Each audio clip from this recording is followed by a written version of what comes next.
So we go to the table, the T table. We choose, there's many different tables, but they should get you at the same number. So look for 100 degrees of freedom. It's a one-tailed test, and you will get this cutoff 1.65 or 6, I believe. I've written here. Okay? We'll check that with the table in a moment. Then we're going to compute our test statistic. So here's our test statistic using the formula from the previous slide. We're going to get negative 3.36, and we're going to see that that falls in the rejection region, right? This should be negative 1.66. And we reject the null hypothesis. So what are we saying? We reject the null, and we conclude that there's strong evidence that group 1 has a smaller mean than group 2. And if we remember what group 1 was, it was the children with ADHD. So we're saying there's strong evidence that children with ADHD have smaller brain volume than children without. Okay? Next, let's look at the confidence interval. Once again, you should check your large sample condition. Both sample sizes were obviously over 30. We've already done this.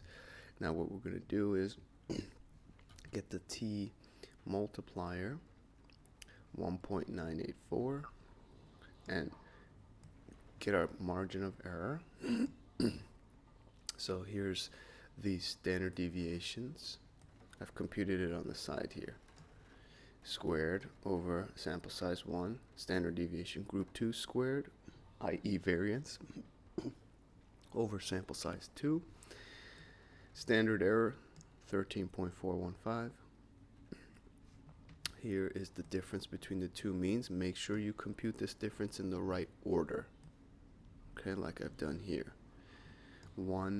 Group 1 minus group 2, okay, and we end up with this interval, which is negative 71.72 to negative 18.48.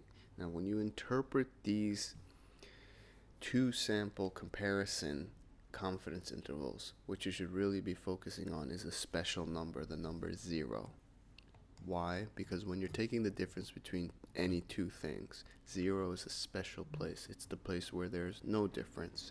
And to the right of 0 is where one of the groups is larger than the other, or one of the items, let's say, is larger than the other. And to the left of 0 is when one of the items is less than the other. Now, where are we? We're clearly on the negative side of 0. So according to this confidence interval, which was constructed with 95% confidence level, the difference between the mean of children with ADHD and without ADHD is negative, which is again agreeing with our conclusion from our previous hypothesis test, and that is that children with ADHD have smaller brain volumes than children without, at least at 95% confidence level.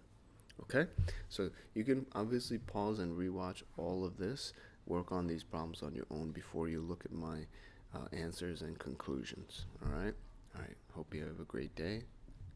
Till next time.